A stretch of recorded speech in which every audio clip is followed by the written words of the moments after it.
Wakil Menteri Ekonomi Kreatif Airin Umar menegaskan tidak adanya bantuan finansial sedikitpun dari pihaknya terkait produksi hingga fasilitas promosi untuk film animasi Merah Putih One for All. Sementara itu, menanggapi kritik masyarakat tentang film Merah Putih One for All dan adanya permintaan agar film Merah Putih tidak ditayangkan di bioskop, pihak Airin mengembalikan commercial decision kepada pihak bioskop dan produsen film. Airin juga menyematkan pernyataannya dalam sorotan POV di akun Instagram miliknya. Dalam pernyataannya, Airin menegaskan Kementerian Ekonomi Kreatif hanya menerima audiensi dari tim produksi film animasi tersebut. Pihaknya juga memberikan masukan atau saran kepada tim produksi selayaknya para pejuang ekraf lainnya yang datang ke Kementerian Ekraf. Film animasi Merah Putih One for All menuai kritik pedas dari seluruh lapisan masyarakat yang turun ke media sosial. Masyarakat menyandingkan film itu dengan film animasi Jumbo, produksi Visinema Studio yang pecah rekor sebagai film Indonesia terlaris sepanjang masa. Merah Putih One for All juga digadang-gadang menelan dana produksi hingga 6,8 miliar rupiah hingga memunculkan spekulasi aliran dana dari pemerintah melalui Kementerian Ekraf.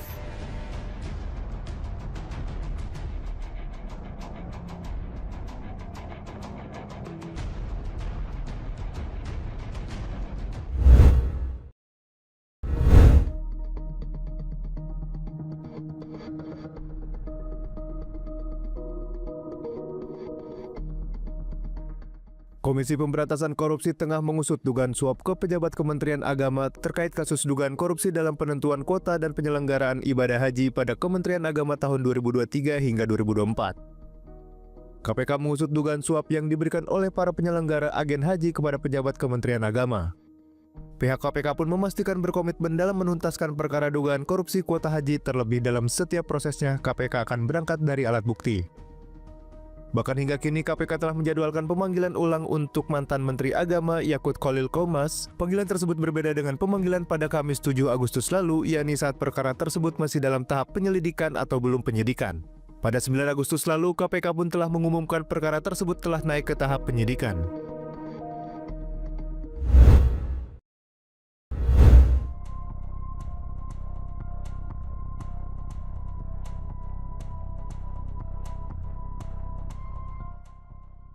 Perkara hukum penggerbekan judi sabung ayam yang melibatkan anggota TNI dan polisi di Kabupaten Waikanan, Lampung telah menemui babak akhir. Pengadilan Militer 104 Palembang menjatuhkan vonis hukuman mati kepada terdakwa Kopda Bazarsah yang terbukti melakukan pembunuhan terhadap 3 anggota polisi saat bertugas menggerebek arena judi sabung ayam milik terdakwa.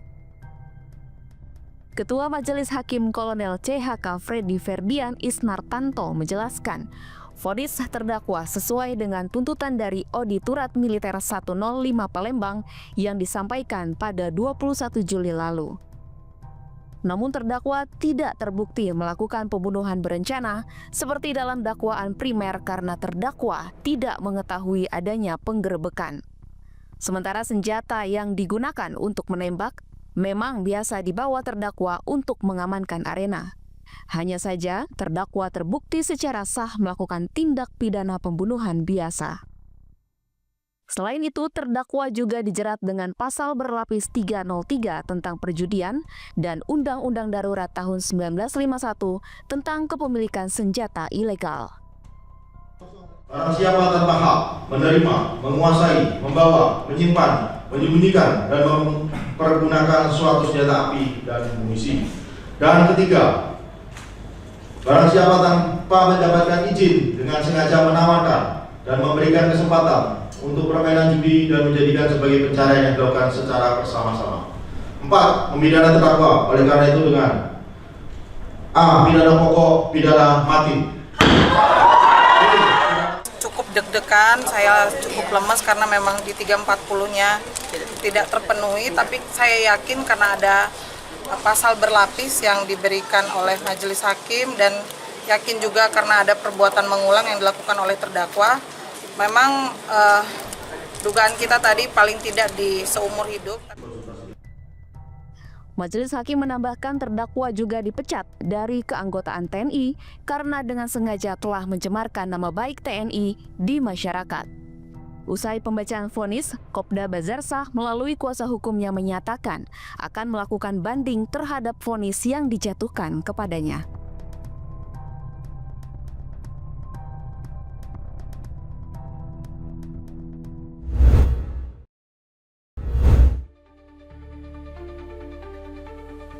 Timnas sepak bola Indonesia U17 mulai mempersiapkan strategi terbaik dalam menghadapi timnas Tajikistan menjelang Piala Kemerdekaan 2025 di Stadion Utama Sumatera Utara.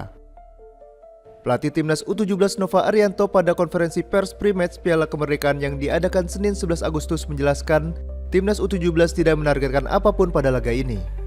Namun ia ingin para pemain mendapatkan pengalaman bertanding untuk mempersiapkan diri pada Piala Dunia U17 yang akan diadakan di Qatar. Target secara itu kalau saya pribadi sudah tidak memberikan target apapun kepada pemain karena saya ingin pemain bisa berkembang, pemain bisa mendapatkan pengalaman yang luar biasa ya, karena situasinya sekarang berbeda. Level kita seharusnya kita ada bicara masalah level kita harusnya ada di dunia, karena pasti mereka akan berbeda. Contoh kita bermain di level AFF atau sebelumnya mungkin di EPA, kualifikasi Asia, dan masuk di Piala Asia, dan itu saya lihat secara level yang berbeda. Dan sekali saya terima kasih kita bisa tampil di turnamen Piala Kemerdekaan yang secara level lawan sangat baik. Kita sih bisa berkembang ya di Piala Kemerdekaan ini. Apalagi lawan-lawan kita itu kelas dunia, ada Mali, ada Uzbek kemarin juara. Dan saya sama teman-teman ingin berkembang bagaimana nanti untuk kedepannya bisa bermain di Piala Dunia dan mempersiapkan diri. Pada saat yang sama, pelatih Nova Arianto menyampaikan ia yakin hasil pemusatan latihan di Bali yang lalu yang menjadi bekal terbaik dalam mematangkan persiapan seluruh pemain timnas U17. Piala Kemerdekaan 2025 yang diadakan di Medan, Sumatera Utara ini diikuti oleh 4 kesebelasan U17 yaitu timnas Indonesia, Uzbekistan, Mali, dan timnas Tajikistan.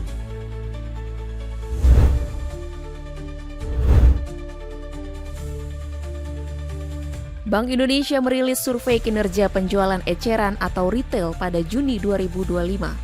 Berdasarkan hasil survei, realisasi penjualan retail periode tersebut mengalami penurunan dibandingkan bulan sebelumnya. Pertumbuhan tersebut didorong oleh kinerja penjualan kelompok bahan bakar kendaraan bermotor, makanan, minuman, dan tembakau, barang budaya dan rekreasi, serta subkelompok sandang yang tumbuh positif. Bank Indonesia sebelumnya memperkirakan penjualan eceran pada Juni 2025 meningkat dibandingkan sebelumnya. Indeks penjualan real Juni 2025 diperkirakan tumbuh 2,0% secara tahunan atau lebih tinggi dibandingkan pertumbuhan pada bulan sebelumnya. Bank Indonesia juga menyampaikan optimisme bahwa penjualan eceran pada Juli 2025 diperkirakan meningkat dibandingkan realisasi penjualan eceran pada Juni 2025. Secara bulanan, penjualan eceran pada Juli 2025 diperkirakan mencatat kontraksi sebesar 4% bulan ke bulan yang dipengaruhi oleh penurunan penjualan kelompok peralatan informasi dan komunikasi serta makanan, minuman, dan tembakau.